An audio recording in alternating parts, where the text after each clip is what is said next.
He sat in a narrow chair inside Larkspur Community Bank, his work boots leaving dry flakes of red Kentucky mud on the polished floor.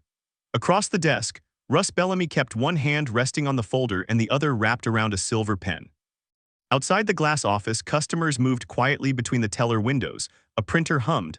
Coins rattled inside a counting machine. Somewhere near the entrance, an artificial air freshener released the smell of cinnamon. Inside Russ's office, neither man spoke. Finally, Wade leaned forward. "You told me everything looked good." Russ avoided his eyes. "Everything did look good at first. My credit score hasn't changed. No, I haven't missed a payment. I know, the farm made more last year than it did the year before." Russ nodded. "That's true." "Then explain it to me." Russ pushed the folder across the desk. The appraisal came back lower than expected.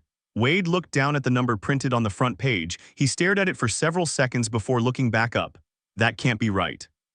"I understand why you'd feel that way." "Feel that way?" Wade tapped the page with one thick finger. "This says $118,000. The South pasture alone was valued at $90,000 5 years ago. Land values change, not by half."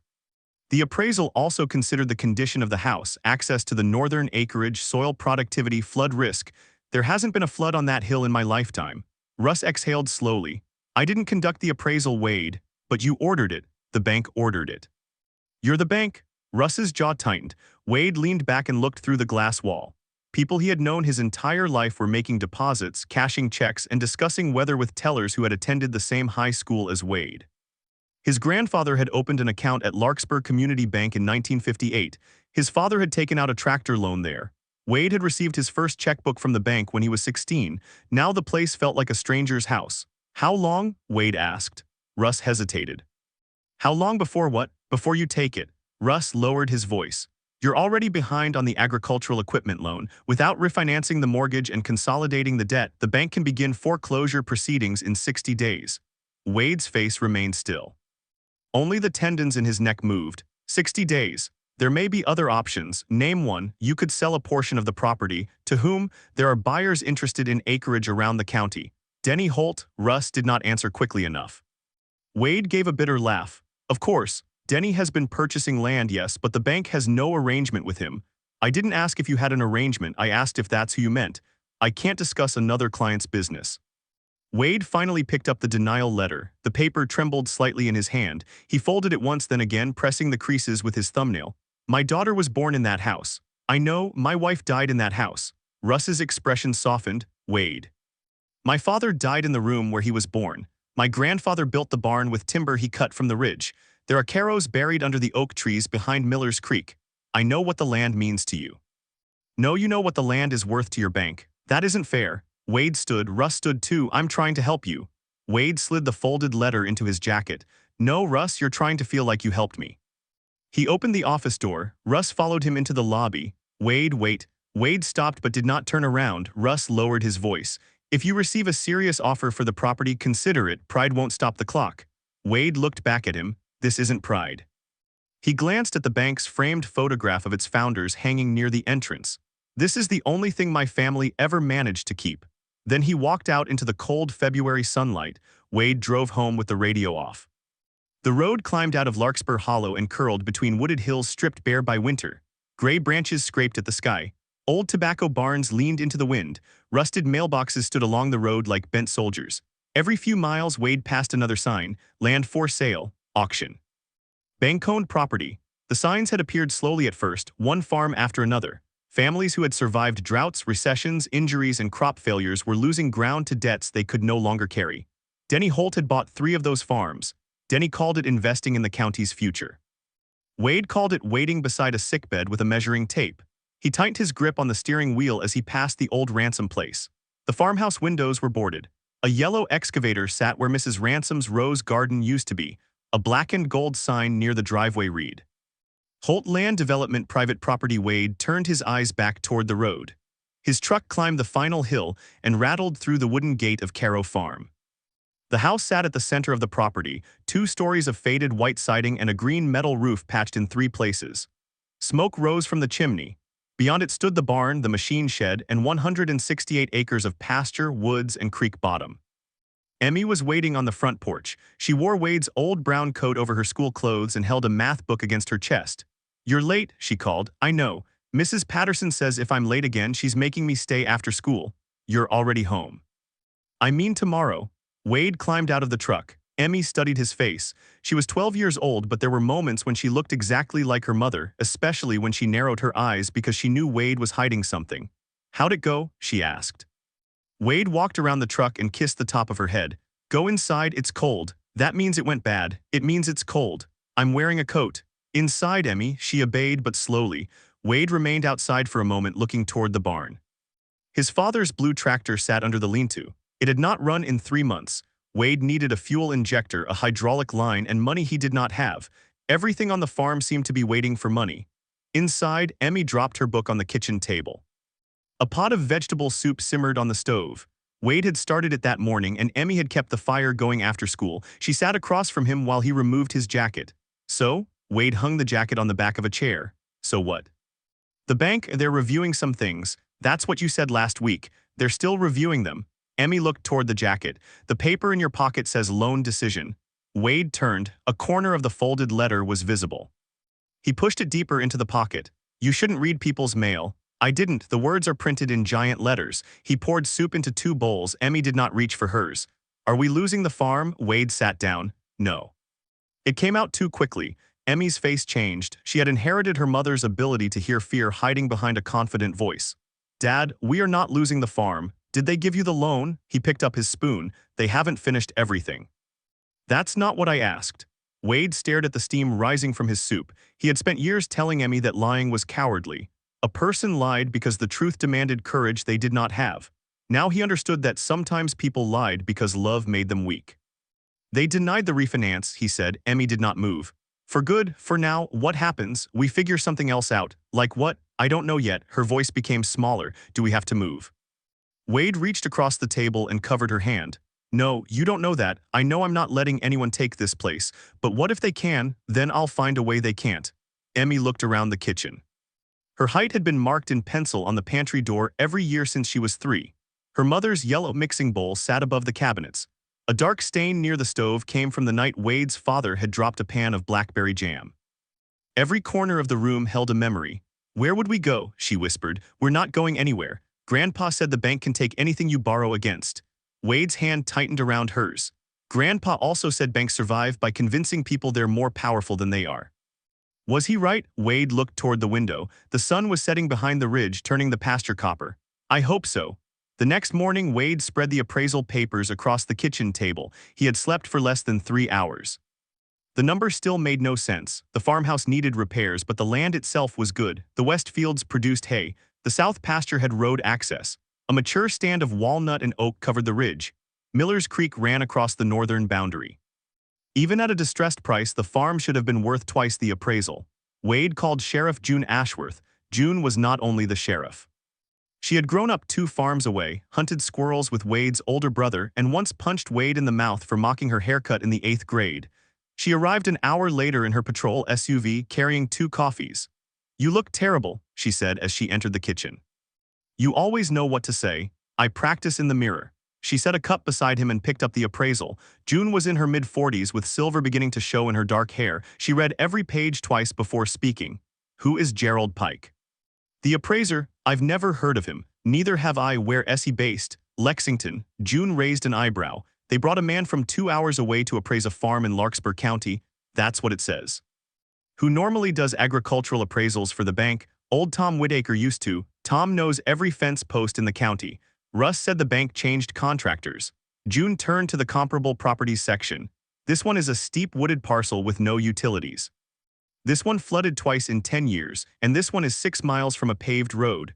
Not exactly comparable. No, she tapped a line near the bottom. It also says the northern acreage has limited access. There's a gravel lane from the barn. Did Pike inspect the property? He drove around for 40 minutes, never walked past the machine shed. June sat down. Have you spoken to another lender? 2, they both want a recent appraisal. Get your own. With what money? Borrow it. Wade gave her a look. She sighed. Right, stupid suggestion. Emmy entered carrying a basket of laundry. Are we talking about the farm? No, Wade and June said together. Emmy rolled her eyes and walked upstairs. June waited until the floorboard stopped creaking. How long do you have? 60 days? That isn't much. No, what are you going to do? Wade looked at the papers. Sell equipment, maybe timber the ridge. Your father would crawl out of the cemetery and hit you with a shovel. He can take a number. What about part of the land? To Denny Holt? I didn't say Denny. He'll hear before anyone else, he always does. June folded the appraisal closed. You think Russ is involved? I think Russ knew Denny was interested. That doesn't make it illegal. No, but you think something smells wrong. Wade stared at the bank logo printed at the top of the page. It smells like somebody decided what my farm was worth before the appraiser arrived. For the next 2 weeks, Wade worked from before sunrise until dark. He repaired trucks at Miller's garage in town during the day, fed cattle after work, and spent his evenings listing equipment for sale. The old hay baler brought less than he expected. A livestock trailer sold to a farmer in Tennessee. He put his father's tractor online but removed the listing an hour later. He could not make himself sell it. The bank sent a formal notice of default. 51 days remained. On a Saturday morning, Wade walked the northern fence line. He told himself he was checking for storm damage. The truth was simpler. He wanted to see the property while it still belonged to him. A heavy rain had passed through the county the night before. Miller's Creek ran fast and brown beneath bare sycamore branches. The water had cut into the bank, exposing tree roots, clay, and pale bands of stone. Wade followed the creek upstream. As a boy, he had spent entire summers there. His father had taught him to fish beneath the fallen cedar. His mother had washed mud from his knees at the shallow crossing. He and his brother had stacked stones across the water until the creek swept them away. Near the northern bend, Wade stopped.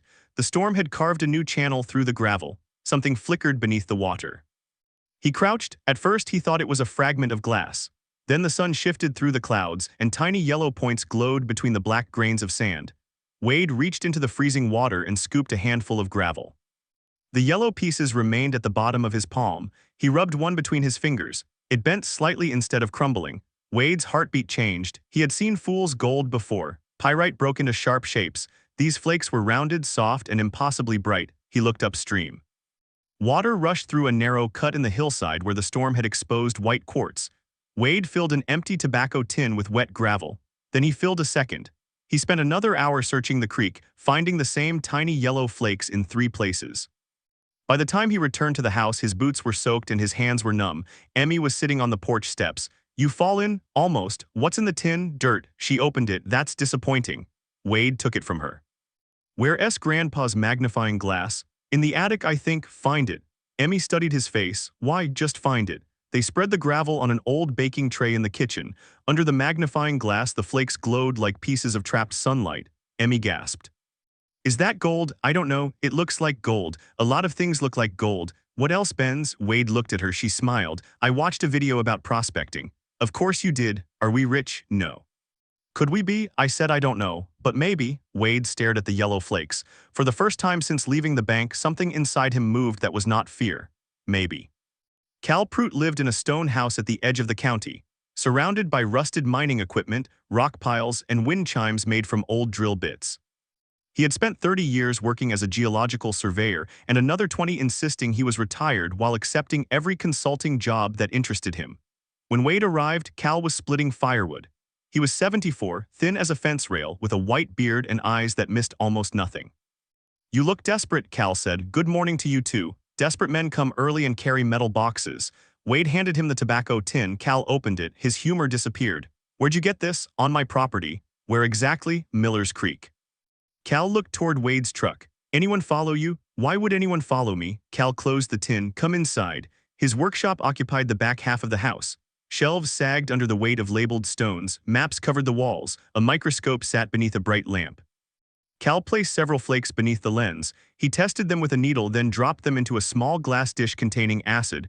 Wade stood silently. After several minutes, Cal leaned back. Well, Cal removed his glasses. It's gold.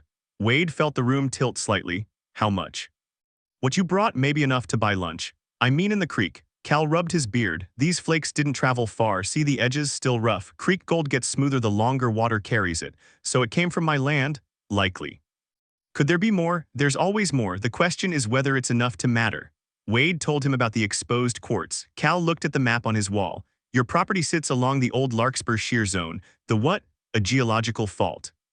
Pressure pushed mineral-rich fluid through cracks in the rock millions of years ago. Most veins around here are too small to mine. Most. Cal looked back at the flakes. Sometimes nature forgets to stop. Wade sat down. Can you find out? I can inspect the site and send samples to a lab. How long? A week if I call in a favor. I don't have a week. Cal studied him. Wade explained the foreclosure. When he finished, Cal walked to a metal cabinet and pulled out sample bags, a rock hammer, and a handheld GPS unit. Then we go now. They spent the afternoon along Miller's Creek. Cal examined the new channel, the exposed quartz, and the dark sand collecting behind large rocks. He took samples from the water, the bank, and the hillside. At the narrow cut upstream, he chipped a piece from the quartz vein. Tiny metallic specks ran through the stone. Cal turned it beneath the light. His face became grave. That good? Wade asked. That dangerous? Dangerous. Gold has never improved anyone's character. I'm not asking it to improve my character. No, you're asking it to save your farm. Cal placed the sample into a bag. That makes a man willing to believe whatever he needs to believe. What do you believe? I believe you have visible gold in quartz. Wade looked at the hillside. How much could it be worth? Could be 10,000, could be 10 million. Anyone who gives you a number before drilling is either a fool or trying to rob you. Wade's excitement cooled. Cal continued, and there's something else. What? If the bank forecloses while you still own the mineral rights, those rights may transfer with the property, meaning whoever buys it owns the gold, unless your deed separates the minerals from the surface rights. My family's had the land for generations. That doesn't mean the paperwork is simple. Wade looked toward the creek. Who do I tell? Nobody. My daughter knows. Then tell Emmy she knows nothing. That won't work. Tell her knowing nothing is the only way to keep her bedroom. Wade's jaw tightened. Cal softened his voice. We need the deed, mineral records, surveys, and your family's old papers. Until we know what you legally own, this isn't a fortune. He held up the sample bag. It's evidence. That night, Wade and Emmy searched the attic. Dust floated through the beam of a single hanging bulb. Cardboard boxes filled the space beneath the rafters. There were Christmas ornaments, school papers, broken chairs, jars of nails, and clothes that still smelled faintly of cedar. Wade searched for property deeds. Emmy became distracted by everything else. She found her father's high school yearbook, her mother's wedding shoes, and a wooden train Wade's grandfather had carved. Then she dragged a small cedar chest from behind a stack of quilts. The brass latch was green with age. What's this? She asked. Wade looked over. I don't know. The chest belonged to his father. Inside were tax receipts, military photographs, old hunting licenses, and a leather-bound journal. Wade opened it. The first pages contained weather notes, planting dates, livestock records, and repair lists written in Carrow's heavy block handwriting. Further in, the entries changed. June 14, 1983. Men from Ridgeway Minerals returned, offered $17,000 for north acreage, told them no. June 20. Found color below Miller's Bend after storm. July 3. Pike says vein may continue under ridge, told him to keep quiet. Wade froze. Dad? Emmy asked. He turned the page. A rough map showed Miller's Creek, the northern bend, and 3 X marks along the ridge. Beside the map, had written, told no one. Some things are worth more buried. Emmy read over Wade's shoulder. Grandpa knew. Wade sat down on an old trunk. For days, he had felt as if he were standing at the beginning of something no one had seen before. But his father had stood there first. Wade continued reading. The journal described a small mining company that had approached local landowners during the 1980s. They claimed to be purchasing timber and grazing rights. Later, discovered they were quietly testing for mineral deposits. One family sold. Within 2 years, the company had cut a road across their property, blasted the hillside, polluted a spring, and left when the deposit proved smaller than expected. The family received little more than the original purchase price. Wrote about arguments with Wade's grandfather, about fear, about greed. One entry was underlined twice. Gold makes strangers interested in your land and family interested in your money. Sometimes the safest treasure is the one nobody can spend. Wade felt anger rise in him. He knew, he said. Emmy sat beside him. Maybe he was trying to protect it. He let us struggle. Maybe he didn't know there was enough. He knew enough to make a map. Wade turned another page. The final entry concerning the creek was written in 1991. Wade is 15, already thinks this farm is a prison. If he learns what lies under it, he may stay for the wrong reason. A man who stays only for money will hate the land once the money is gone. I will tell him when he is ready to understand the difference between owning land and belonging to it. Wade stopped breathing. Emmy looked at him. Did he ever tell you? No, maybe he thought he had more time. Wade closed the journal. His father had died suddenly from a heart attack while repairing a fence. No final conversation, no explanation. For years, Wade had believed saw him as irresponsible. A son who left for community college, dropped out, married young, and returned only when life forced him back. Now he wondered whether his father had been waiting for a version of Wade that arrived too late. Emmy rested her head against his shoulder. Do you understand the difference now? Wade looked at the map. I'm starting to, Cal called 4 days later. Come alone, he said. Wade drove to the workshop before sunrise. Cal had laid several reports across the table. The placer samples contain gold, he said. Not surprising, the quartz samples are more interesting. How interesting? One sample assayed at 0.62 ounces per ton. Wade stared at him. Is that good? In a surface vein with easy access, it's very good. How much gold is there? We don't know without drilling, but the exposed vein is wider than I expected and your father's map suggests 3 locations. Wade unfolded Dot's map. Cal examined it closely. Whose Pike? I don't know. Cal pointed to the entry from 1983. Your father wrote, Pike says vein may continue under ridge. The appraiser's name is Gerald Pike. Cal went still. What? The man who appraised my property for the bank is Gerald Pike. Same man, he'd have to be in his 60s now. Cal walked to his computer and searched public records. A photograph appeared on an appraisal company website. Gerald Pike, Senior Rural Valuation Specialist. Cal looked at the old journal again. Could be coincidence. You don't believe that? No. Wade's stomach tightened. My father knew him. And Pike knows what's on your land. Wade took out his phone and called June. She answered on the second ring. Tell me you're not in jail. Look up Gerald Pike, the appraiser. My father wrote about a Pike who tested gold on our land in 1983. Silence. June's voice changed. Where are you? With Cal. Stay there. 20 minutes later, June entered the workshop carrying a laptop. I found him, she said. Gerald Pike had worked for Ridgeway Minerals from 1981 to 1989 as a junior field surveyor. After the company dissolved, he became a licensed property appraiser. June opened another record. Pike's appraisal firm received 6 assignments from Larkspur Community Bank over the last year. Only 6? Wade asked. All 6 involved farms that later entered foreclosure. Cal leaned closer. Who bought them? June opened property transfer records. 3 were purchased by Holt Land Development, 2 by Bellamy Agricultural Holdings. Wade looked at her. Bellamy, registered to a company in Frankfurt.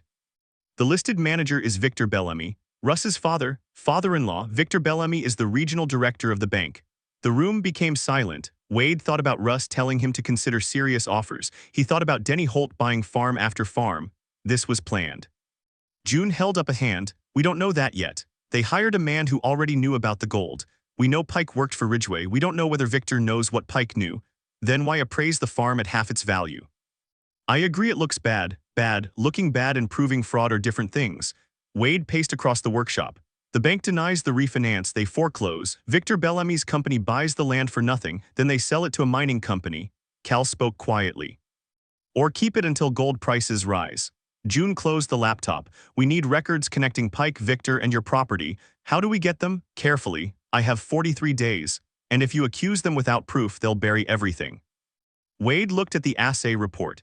Can I use this to stop the foreclosure? Maybe. A verified mineral deposit changes the property value, but the bank could argue it's speculative. Could another lender refinance me? With a valid appraisal, possibly.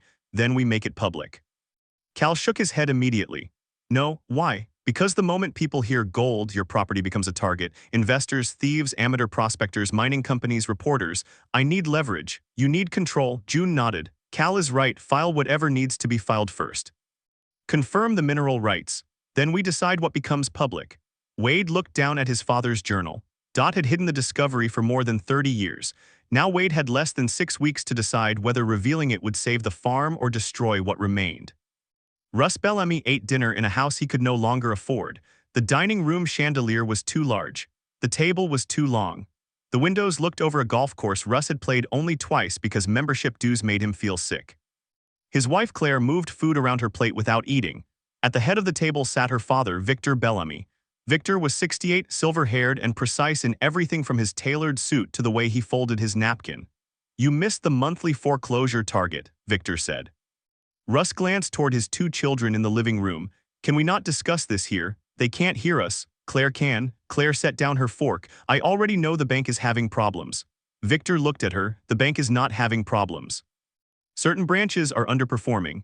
Russ felt heat rise behind his collar. Larkspur County has lost 12% of its agricultural income in 2 years. People aren't defaulting because I'm not persuasive enough. They're defaulting because agriculture is changing. Their families, their borrowers. Claire looked at her father. Dad, Victor ignored her. Your branch holds too much distressed rural debt. If you don't reduce exposure, the board will consolidate Larkspur with the Frankfurt office. That means closing the branch. It means efficiency. 14 people work there. And hundreds of shareholders depend on us making rational decisions. Russ pushed his plate away. What does this have to do with my house? Victor smiled faintly. You brought that up, not me. The loan is through your private holding company. Because no commercial lender would approve your debt ratio. Claire looked between them. You said the house was a gift. The down payment was a gift. Russ's voice lowered. You said I had time. You do as long as you remain employed. Claire stood. I'm putting the kids to bed. When she left, Russ leaned toward Victor. I'm not stealing farms for you. Victor's expression did not change. No one asked you to steal anything. You keep sending Pike. Pike is experienced in distressed rural valuation. He undervalues everything. He values property according to present market conditions. And then Bellamy Agricultural Holdings buys it. Sometimes, or Denny Holt. Mr. Holt is an independent buyer. Russ stared at him. What's special about the Carrow property? Victor paused for less than a second. It was enough, Russ noticed. What do you know? I know Wade Carrow has more debt than income. That isn't what I asked. Victor folded his napkin. Your job is to administer loans, not investigate investments. You pushed the appraisal through. I approved a contractor. You told me not to use Whitaker. Whitaker overvalues property because he has sentimental attachments to local farmers. Russ stood. Does Pike know something about that land? Victor looked up at him. You are frightened, Russ. Fear is making you imaginative.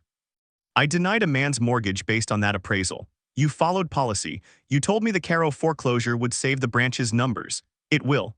And if I refuse, Victor looked toward the living room where Russ's children were laughing at a cartoon. Then you should explain to Claire why this family has to leave its home. Russ stood motionless. Victor rose, put on his coat, and walked toward the door. Before leaving, he looked back. Every man thinks integrity is priceless until someone tells him the exact cost. The door closed. Russ remained in the dining room. On the table, his phone displayed a bank notification. CARROW Wade default review, 39 days remaining. Denny Holt arrived at Carrow Farm the following afternoon. His truck was new, black, and polished clean despite the muddy road. Denny stepped out wearing expensive boots designed to look used. He was 49, broad-shouldered, and friendly in the deliberate way of a man who treated every conversation like a negotiation. Wade met him near the barn. Heard you've been having trouble with the bank, Denny said. News travels. Small town, news about my mortgage shouldn't travel anywhere. Denny shrugged. People talk. Bank employees aren't supposed to. I didn't hear it from the bank. Who then? Denny smiled. Does it matter? It does to me. I came to make an offer, not argue. I'm not selling. You haven't heard the number. Doesn't matter. Everything matters at the right number. Wade folded his arms. Denny opened a leather folder. I'll give you $150,000 cash. You keep the house and 5 acres for 1 year rent-free. That gives you time to relocate. Wade laughed once. My farm is worth twice that without whatever you think is under it. Denny's smile faded slightly. Under it, your words, not mine. I didn't say anything was under it. No, but you drove out here with a cash offer $30,000 above the bank appraisal. You must think something is valuable. I think the land fits my plans. What plans? Development. On the North Ridge? Possibly. No road, no utilities, steep ground. Roads can be built. Wade stepped closer. Did Gerald Pike tell you about the creek? For the first time, Denny lost control of his expression. It lasted less than a second, but Wade saw it. Who's Gerald Pike? Denny asked. Wade smiled without warmth. Doesn't matter. Denny closed the folder. You're in a difficult position. I'm trying to give you a dignified exit. My dignity isn't for sale. Your dignity won't matter when the bank puts your house on the courthouse steps. Wade's hands curled into fists. Denny glanced toward the farmhouse. Think about your daughter. Get off my land. I'm the only person offering enough to let you walk away clean. Get off my land. Denny returned to his truck. Before climbing inside, he looked back. The closer foreclosure gets, the lower my offer becomes. Wade watched the truck disappear down the lane. Emmy emerged from behind the barn. You heard that? Wade asked. All of it. I told you to stay inside. You didn't know I was outside.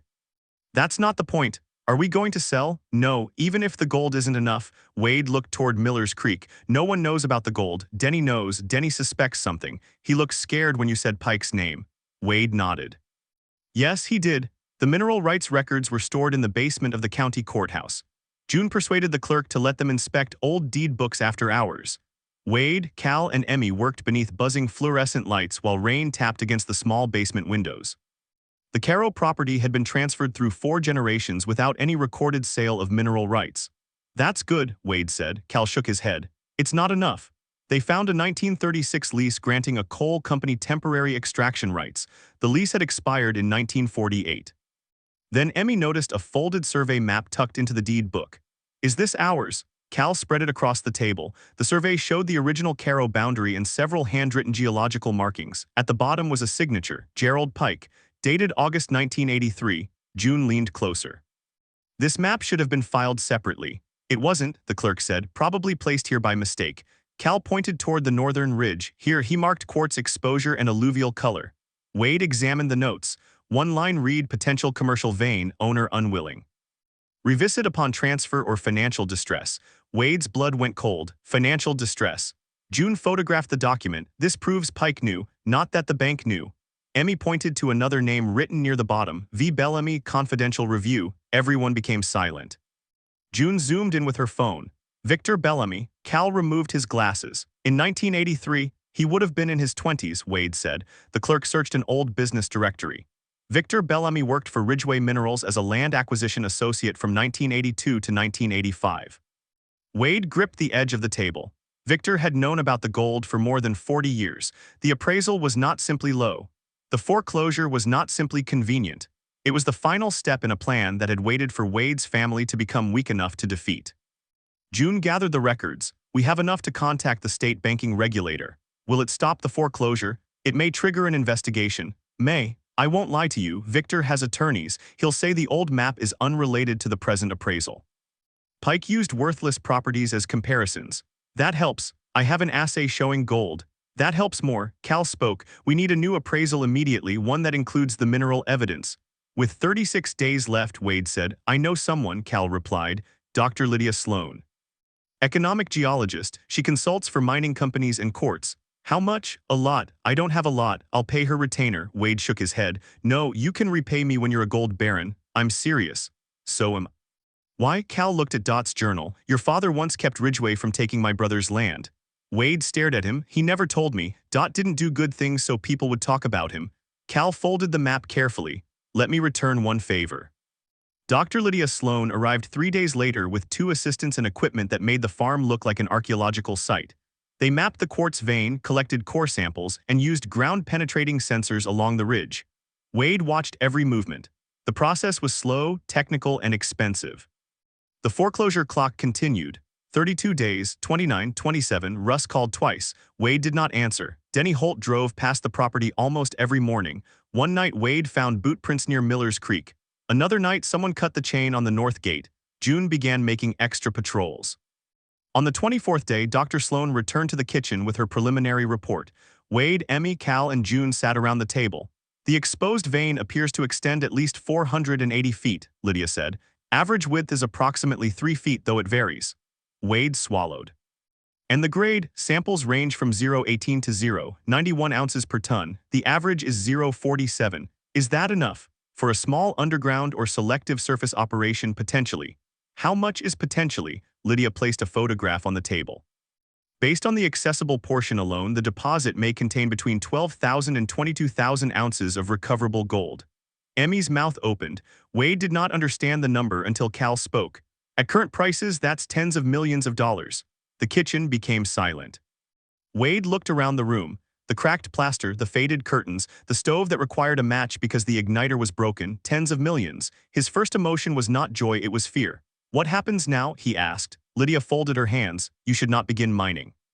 You should secure legal counsel, environmental review, insurance, and a mineral development plan. You should also assume that every person who learns about this will want something. Can your report stop the foreclosure? It establishes that the bank appraisal omitted a material feature that Gerald Pike had prior knowledge of.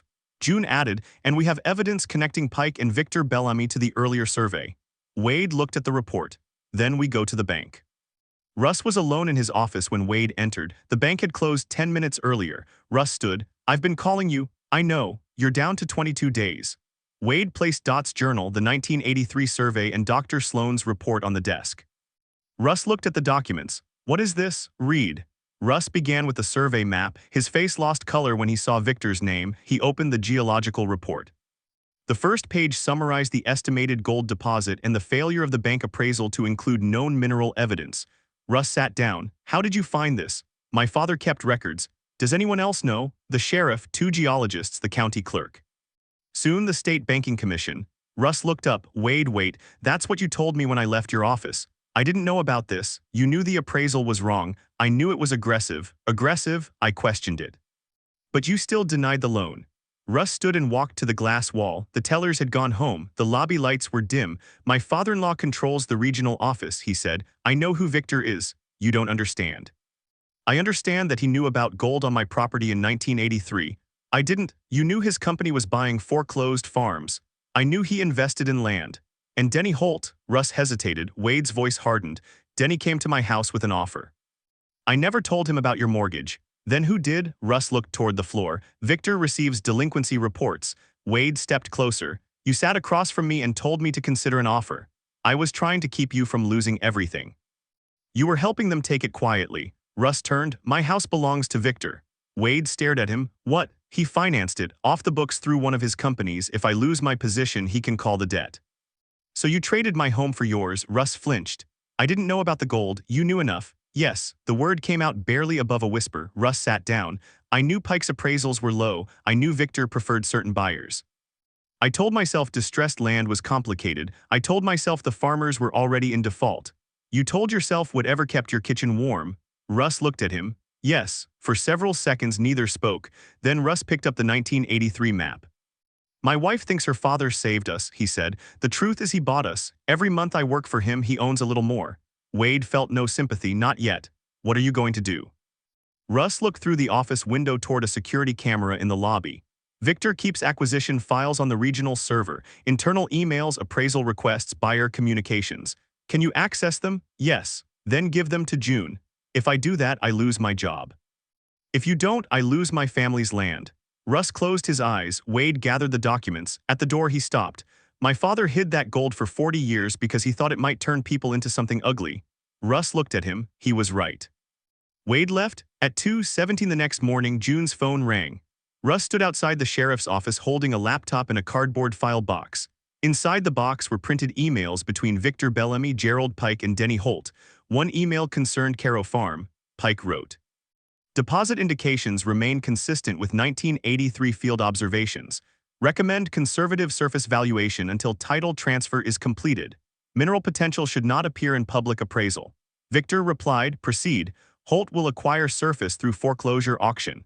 Bellamy Holdings will retain option on mineral participation. Another message instructed Russ to deny any request for a second appraisal. A spreadsheet listed 17 farms targeted for acquisition. Wade's property was marked Priority 1. June read the documents twice. Do you understand what happens when I submit this? She asked. Russ looked exhausted. Yes. You could face charges. I know. Why are you doing it? Russ looked through the window at the dark street. Because Wade was right. About what? I've spent years pretending I was protecting my family. He rubbed his wedding ring with his thumb. But I was teaching my children that fear is an excuse. June secured the laptop and called the state banking regulator. By sunrise, investigators were driving toward Larkspur Hollow. Victor Bellamy arrived at the bank before the investigators. He entered Russ's office without knocking. What have you done? Russ sat behind the desk. For once my job. Victor shut the door. You stole confidential documents. I preserved evidence. You have destroyed your career. Probably, you have destroyed this family. No. You built a family where everyone owes you too much to say no. Victor leaned over the desk. I kept you employed when no one else would. You kept me afraid. I gave my daughter a home. You gave her a house with a chain around it. Victor's face became red. The Carrow property would have saved this branch. The branch doesn't need saving from farmers, it needs saving from you. Victor straightened. You think Wade Carrow will thank you? Men like him despise men like you. He'll take his gold and forget your name.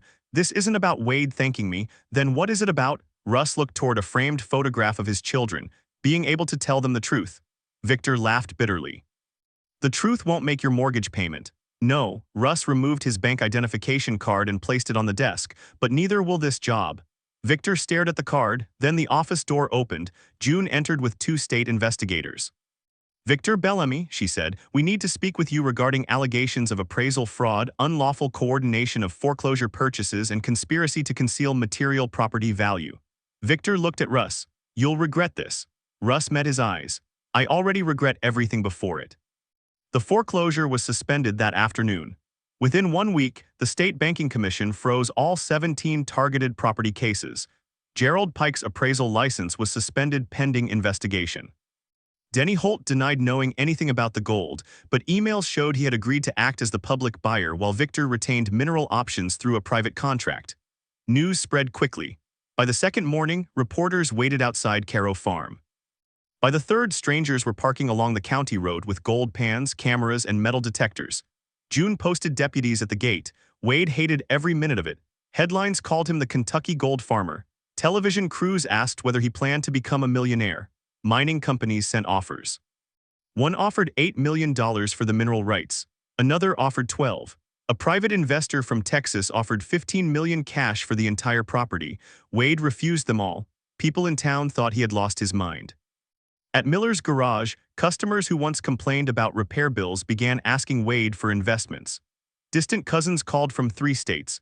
A man Wade had not seen since high school reminded him they had once shared a lunch table. Emmy received messages from classmates asking whether she would buy a mansion. At night, Wade sat alone in the kitchen with Dot's journal. He finally understood his father's fear. The gold had not produced a single dollar, yet it had already changed the way people looked at him. Even Wade caught himself imagining things.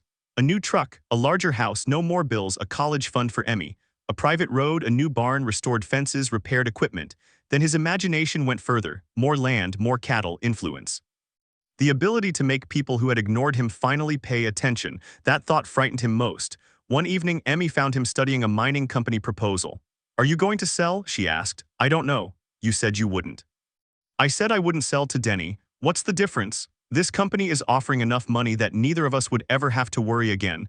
Grandpa worried. What? He had the gold and still worried. He didn't use it. Maybe using it was what worried him. Wade closed the proposal. "What do you think we should do?" Emmy sat across from him. "I want to stay here. We can stay and still sell the mineral rights.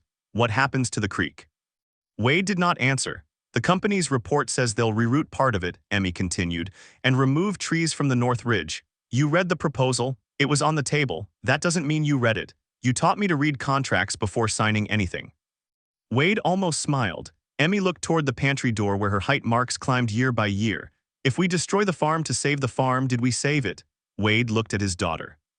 At 12 years old, she had found the question every adult around him had avoided. Wade met with Cal and Dr. Sloan at Miller's Creek. Spring had begun to reach the hollow. Small green leaves appeared along the sycamores. The water ran clear over the gravel. "I don't want a large mining company," Wade said. Cal nodded. "Good. I don't want blasting. I don't want the creek moved. I don't want the ridge stripped." Lydia studied the exposed vein. "Then production will be smaller. That's fine, and slower. That's fine too. You could leave millions of dollars underground." Wade looked at the water. "It's been underground for millions of years. I don't think it's in a hurry." Lydia smiled. "There are selective extraction methods, small crews, limited tunneling, gravity separation instead of chemical processing. Higher cost per ounce but less surface damage. How small? Perhaps 1 or 2,000 tons annually, possibly less. And the land? Most of it remains untouched." Cal added, "You could place the property in a conservation trust, separate the operation from the family land. Protect the creek permanently. Would it make enough to pay the debt?" Lydia laughed softly. "Wade, one carefully processed bulk sample may pay the debt." He looked at her. "How much?" "The bank balance is approximately $186,000, correct?" "Yes." "The visible high-grade section could contain several times that value." Wade sat on a rock. For months, $186,000 had felt like an impossible wall. Now it existed inside a few yards of stone. Cal sat beside him. "Your father didn't bury a fortune because he hated money. I know. He buried it because he didn't trust what other men would do to get it, or what I would do." Cal shook his head. "Dot was afraid you'd stay for the wrong reason." Wade looked across the water toward Emmy, who was collecting flat stones along the bank. "I almost left for the wrong reason too." 6 months later, Carrow Farm looked much the same from the county road. That was exactly how Wade wanted it. The fences had been repaired. The barn roof was new. His father's tractor ran again. A small gravel path led toward a secured worksite near the northern ridge. The operation employed 6 people from Larkspur County, including 2 farmers whose properties had been saved when the state overturned fraudulent foreclosures. The gold was extracted slowly. No cyanide, no open pit, no rerouted creek. Wade created a family trust that prohibited large-scale mining and permanent sale of the land. A conservation easement protected Miller's Creek and most of the forest. The first process shipment produced enough gold to pay the bank debt, legal fees, equipment costs, and Emmy's future education fund. The second funded repairs for 3 neighboring farms that had nearly been lost in Victor Bellamy's scheme. People called Wade foolish for not extracting everything quickly. He stopped trying to explain. Victor Bellamy was indicted on multiple financial crimes. Gerald Pike agreed to cooperate with investigators. Denny Holt sold 2 of his recent acquisitions after the county began reviewing his other deals. Larkspur Community Bank remained open under new management. Russ Bellamy lost his job, his house, and most of his savings. For several months, Wade heard nothing from him. Then one October morning, Russ arrived at Carrow Farm in an old pickup truck. He wore jeans, work boots, and a faded jacket. Without the suit, he looked smaller and more tired. Wade met him beside the barn. "What do you want?" Russ glanced toward the repaired fence. "Work." Wade said nothing. "I heard you need someone to manage records for the mineral operation. I need someone I trust." "I know." Russ looked toward the ground. "I don't expect forgiveness." "Good. I just need a chance to earn a paycheck that doesn't belong to Victor." Wade studied him. "June says your testimony helped return 4 farms. It should have been 17. You did it late?" "Yes, you did it because you were caught between losing your house and losing yourself." "Yes." Wade looked toward the creek. His father's journal was tucked inside his jacket. "What happened to your family?" "Claire and the kids are staying with her sister. Claire hasn't decided whether she wants me there." "I'm sorry. I earned that too." Wade let the silence remain, then he pointed toward the machine shed. "The records office is a mess." Russ looked up. "That mean I have a job?" "It means you have 1 week to prove myself, to clean the office." For the first time, Russ smiled. "I can do that." Wade started walking away. Russ called after him. "Why?" Wade stopped. "Why what?" "Why give me a chance?" Wade thought about Dot's journal, about fear, about men becoming ugly when they believed survival required it. "Because somebody should have given both of us a way out before we got desperate." He continued toward the house. That evening, Wade and Emmy walked along Miller's Creek. Autumn leaves floated on the water. The setting sun turned the surface orange and gold. Emmy crouched near the bend where Wade had first seen the yellow flakes. "There's still some here," she said. "There always will be." "Aren't you worried people will take it?" "A little. What if someone sneaks in? June will arrest them. What if there's more gold than Dr. Sloan thinks? There probably is. What if it's worth $100 million? Wade sat beneath the old sycamore. "Then it can stay worth $100 million under the hill." Emmy laughed. "You're weird. I'm your father. That makes you half weird." She skipped a stone across the creek. It bounced 3 times. Wade opened Dot's journal. He had read the final pages many times, but that evening, he noticed a line written faintly beneath the last entry about the gold. "One day Wade may think I hid this because I did not trust him. The truth is I trusted the land to teach him what I could not." Wade read it again. Emmy looked over. "What does it say?" He handed her the journal. She read the lines silently. "Did the land teach you?" she asked. Wade looked across the fields. The farmhouse stood beyond the trees, its windows glowing warmly. Smoke rose from the chimney. His father's tractor rested beside the barn. Workers had gone home. The creek moved through the property exactly as it had when Wade was a child. The farm was no longer on the edge of foreclosure, but that was not what made Wade feel rich. He had his daughter. He had his name. He had land that would still be whole when Emmy was old enough to decide what it meant to her. And he had finally understood the difference his father had been waiting to explain. "You didn't hide it to keep it from me, Dad," Wade whispered. Emmy turned toward him. "What?" Wade closed the journal. "Nothing." He looked at the creek, where tiny gold flakes rested beneath the water, visible only when the light struck at the right angle. "You hid it until I was ready." The sun disappeared behind the ridge. Wade stood and held out his hand to Emmy. Together, they walked home across land that had belonged to the Carrows for 3 generations, and because one desperate man had chosen restraint over greed, might remain in the family for generations more. The gold had saved the farm, but the farm had saved Wade first.